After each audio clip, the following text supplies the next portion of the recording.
श्री स्वामी समर्थ.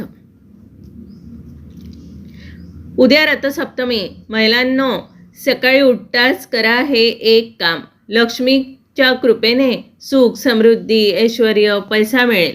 नमस्कार सख्यांनो. उद्याचा दिवस हा साधासुद्धा दिवस नाही. उद्या आहे रथसप्तमी, ज्याला आपण आरोग्य सप्तमी किंवा सूर्य जयंती सुद्धा म्हणतो. अनेकदा आपण कष्ट करतो, मेहनत करतो, पण पदरात हवं तसं फळ मिळत नाही. घरामध्ये लक्ष्मी टिकत नाही, सतत चिडचिड होते किंवा आजारपण पाठ सोडत नाही. तुम्हाला माहीत आहे का, या सर्व समस्यांचं मूळ आपल्या पत्रिकेतील सूर्यग्रहाशी जोडलेलं असतं. उद्या सकाळी म्हणजेच रथसप्तमीच्या मुहूर्तावर महिलांनी केवळ एक असं गुप्त काम करायचं आहे, जे केल्याने तुमच्या घराचे कुलूप उघडल्यासारखं नशीब घडेल. हे काम काय आहे, ते कसं करायचं आणि त्यासोबत असे काही अद्भुत उपाय जे कदाचित तुम्ही याआधी कधीच ऐकले नसतील, ते मी आज तुम्हाला सांगणार आहे. व्हिडिओ शेवटपर्यंत पहा, कारण 10व्या मिनिटाला मी असा एक महाउपाय सांगणार आहे, जो तुमच्या आयुष्यातील गरिबी मुळापासून उपटून टाकेल. पुढे जाण्यापूर्वी जर तुम्ही या चॅनलवर नवीन असाल तर आत्ता सबस्क्राईब करा आणि व्हिडिओला लाईक करा. कमेंट बॉक्समध्ये तुमची श्रद्धा व्यक्त करण्यासाठी श्री स्वामी समर्थ, श्री गणेशाय नमः आणि ओम नमो भगवते वासुदेवाय लिहायला विसरू नका. तुमच्या एका कमेंटने तुमच्या आयुष्यात सकारात्मकता येईल. सख्यांनो, रथसप्तमी म्हणजे सूर्याने आपल्या रथाची दिशा बदलण्याचा दिवस.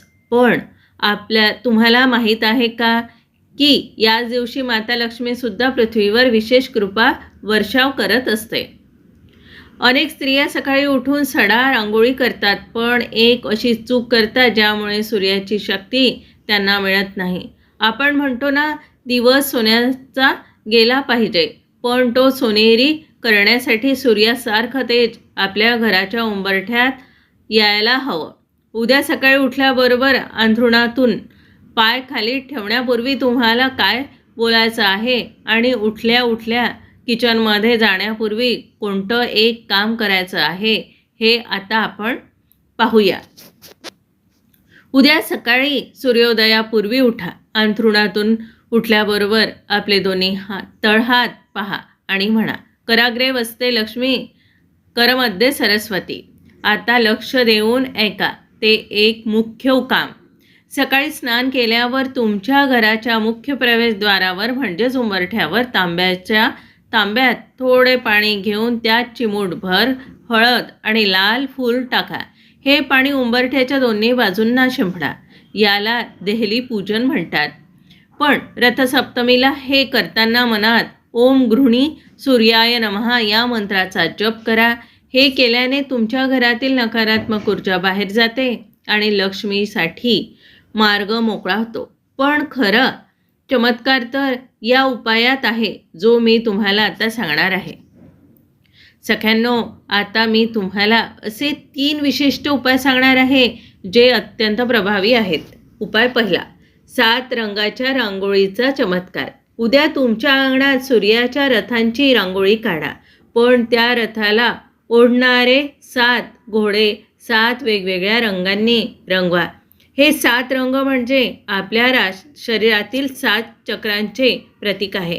या रांगोळीच्या मध्यभागी एक तेलाचा दिवा लावा. यामुळे तुमच्या घरातील सदस्यांचे आरोग्य उत्तम राहील.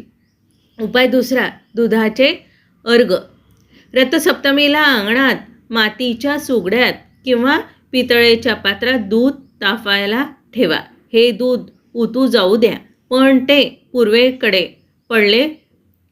पडेल अशा बेताने ठेवा. हे उतू जाणारे दूध तुमच्या घरात सुख समृद्धी ओलांडून वाहण्याचे प्रतीक मानले जाते. उपाय तिसरा, मीठ आणि पाण्याचा तोडगा. जर तुमच्या घरात सतत कटकटी होत असतील तर उद्याच्या दिवशी आंघोळीच्या पाण्यात थोडे खडे मीठ आणि लाल चंदन टाकून स्नान करा. यामुळे तुमच्यावरील सर्व वाईट नजर दृष्ट निघून जाईल. ऐश्वर्य प्राप्तीसाठी सुवर्ण उपाय सांगते, तो पण ऐका. ज्या भगिनींना पैशाची चणचण भासते किंवा कर्ज फिटत नाही, त्यांनी उद्या दुपारी 12 वाजेच्या आत एका तांब्याचे नाणे किंवा तांब्याचा छोटा तुकडा घ्या. तो उजव्या हातात धरून सूर्याकडे पाहत आपली इच्छा सांगा आणि तो तुकडा तुमच्या तिजोरीत किंवा लाल कपड्यात गुंडाळून कपाटात ठेवा. लक्षात ठेवा, सूर्य हा सत्तेचा आणि संपत्तीचा कारक आहे. तांबे हे त्याची धातू आहे. हा उपाय केल्यावर अवघ्या 21 दिवसात तुम्हाला बदल जाणून लागेल. हा उपाय अत्यंत प्रभावी आणि अनुभवाचा आहे. रथसप्तमीचे 10 महा उपाय सांगते, ते पण सविस्तरपणे ऐका. तांब्या पात्रातील सूर्य अर्घ. नोकरी आणि करिअरसाठी. ज्या व्यक्तींना नोकरीत यश मिळत नाहीत किंवा बढती रखडलेली आहे, त्यांनी उद्या सूर्योदयाच्या वेळी तांब्याच्या कलशात पाणी घेऊन त्यात लाल अक्षदा, लाल फूल आणि थोडा गूळ टाकावा. दोन्ही हात डोक्यावर धरून सूर्याला अर्घ अर्पण करावे. अर्घ देताना पाण्याची धार जमिनीवर पडू नये, ती एका कुंडीत किंवा ताटात पडू द्या. यामुळे समाजात मान सन्मान वाढतो आणि करिअरमधील अडथळे दूर होतात. उपाय दुसरा सांगते, तो पण ऐका. सूर्याष्टक पठण. आत्मविश्वास वाढवण्यासाठी अत्यंत प्रभावी. ज्या व्यक्तींना भीती वाटते, स्टेज फिअर आहे किंवा आत्मविश्वासाची कमी असते, त्यांनी उद्या सकाळी सूर्यासमोर बसून आदित्य हृदय स्तोत्र किंवा सूर्याष्टकाचा किमान 3 वेळा पाठ करावा.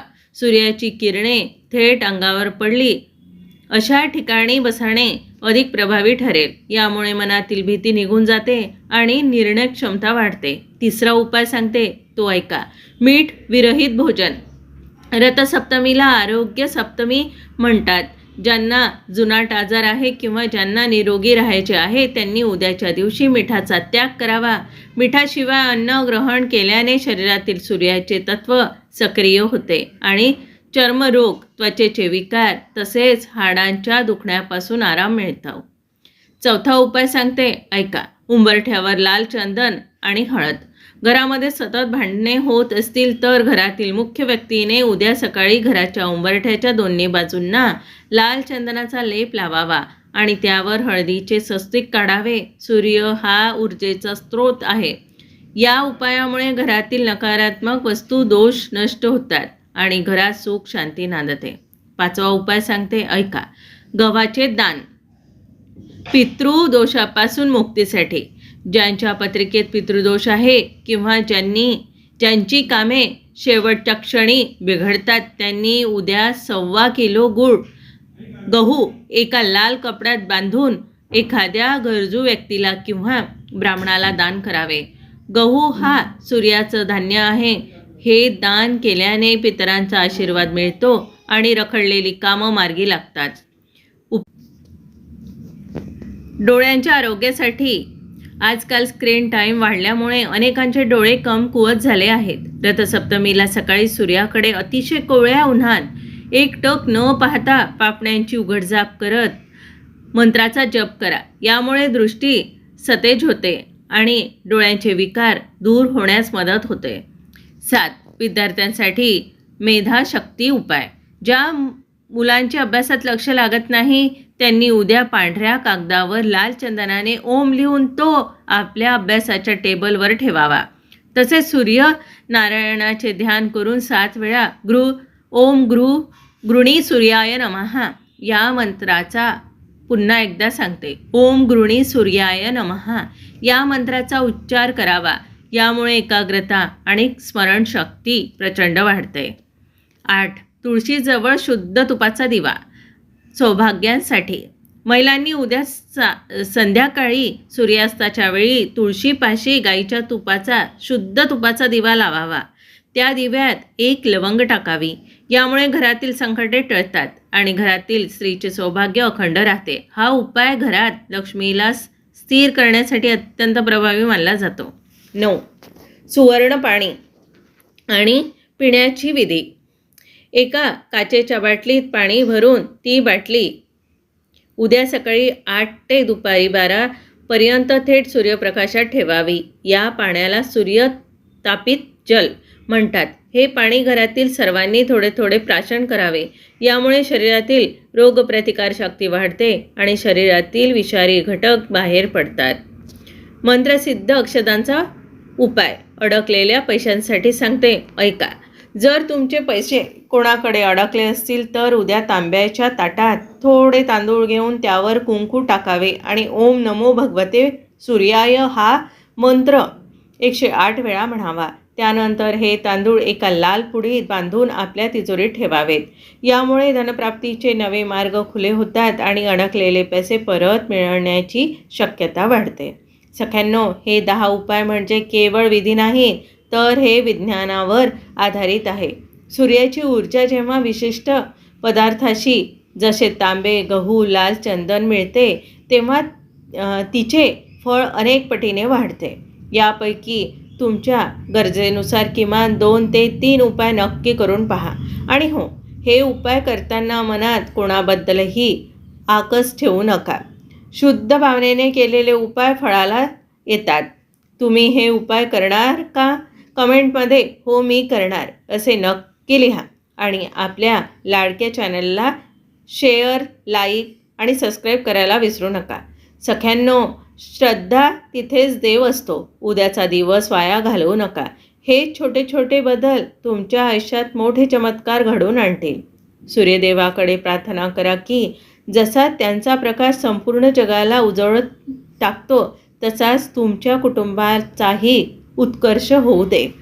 जर तुम्हाला आजची ही माहिती मनापासून आवडली असेल तर व्हिडिओला नक्की शेअर करा. कोणास ठाऊक तुमच्या एका शेअरमुळे एखाद्या गरजू बहिणीला मार्ग सापडेल आणि तिचे पुण्य तुम्हाला मिळेल. जाण्यापूर्वी पुन्हा एकदा आठवण करून देते, चॅनलला सबस्क्राईब करा आणि कमेंट बॉक्समध्ये विसरू नका लिहायला श्री स्वामी समर्थ आणि ओम नमो भगवते वासुदेवाय गणपतये नमः. उद्याचा दिवस तुमच्यासाठी सुख, समृद्धी आणि ऐश्वर्य घेऊन येऊ हीच ईश्वरचरणी प्रार्थना. धन्यवाद. श्री स्वामी समर्थ.